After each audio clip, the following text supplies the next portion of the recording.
Sesuai dengan surat edaran Gubernur Jawa Tengah dengan program Jateng di Rumah Saja pada tanggal 6 hingga 7 Februari 2021 dengan menutup pasar dan tempat lain yang berpotensi menimbulkan kerumunan.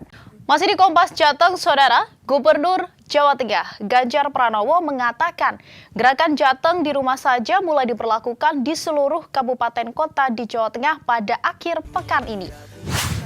Hasil rapat Sekretaris Daerah di Provinsi Jawa Tengah bersama dengan Gubernur Provinsi Jawa Tengah menghasilkan suatu kebijakan berupa Jateng di Rumah Saja yang akan diterapkan pada tanggal 6 hingga 7 Februari 2021.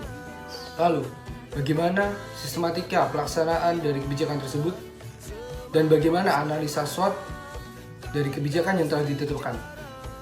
Saya, Adam Agam Bahtiar, NRT 2018-1328-102, Program Studi Administrasi Keimigrasian Kelas B, akan mengulasnya.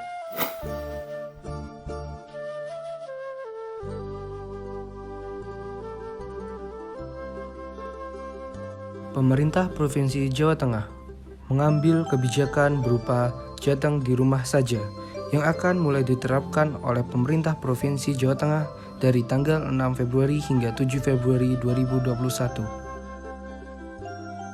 Kebijakan ini tertuang dalam Surat Edaran Nomor 443-5/000/1933 tanggal 2 Februari 2001 tentang peningkatan kedisiplinan dan pengetatan protokol kesehatan pada pemberlakuan pembatasan kegiatan masyarakat tahap 2 di Jawa Tengah. Kebijakan tersebut merupakan langkah nyata dari pemerintah Provinsi Jawa Tengah dalam menangani dan menekan penyebaran COVID-19 yang hingga saat ini masih tinggi di wilayah Jawa Tengah.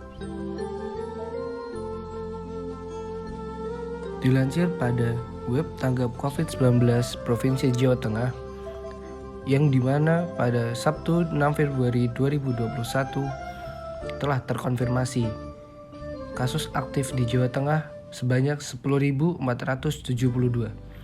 Ini mengalami peningkatan sebesar 727 orang yang terkena COVID-19 dirawat di rumah sakit atau isolasi mandiri.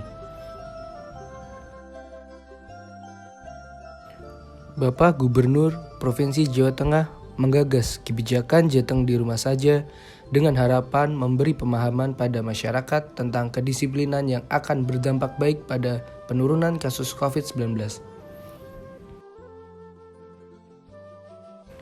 Nantinya, selama 2 hari tersebut, pemerintah berharap warga dapat memanfaatkannya dengan hal yang positif, seperti bersih-bersih ataupun penyemprotan disinfektan di sekitar tempat tinggalnya.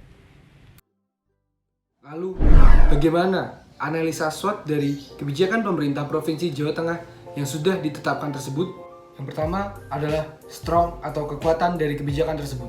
Kebijakan tersebut dapat mengatasi angka penularan COVID-19 yang terjadi di wilayah Jawa Tengah, di mana notabene pada saat hari libur tempat-tempat seperti pasar atau tempat objek wisata menjadi klaster utama pada penyebaran COVID-19, di mana pada tempat-tempat tersebut terjadi kerumunan massa yang dapat memicu percepatan penyebaran COVID-19.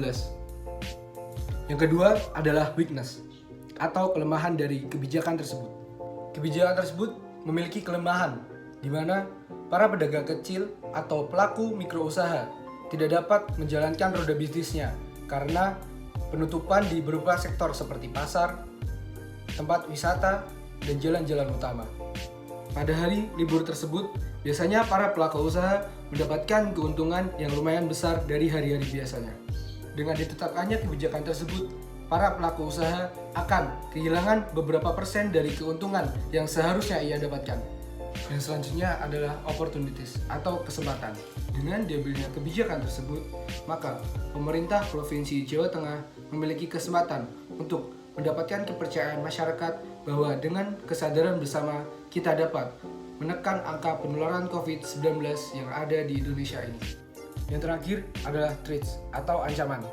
Kebijakan tersebut pastinya memiliki banyak sisi yang tidak disukai oleh sebagian orang.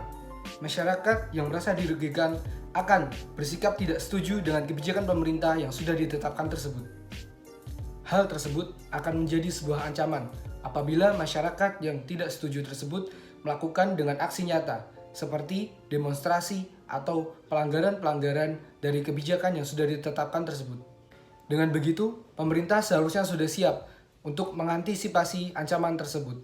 Mungkin itu analisa SWOT yang dapat saya sampaikan.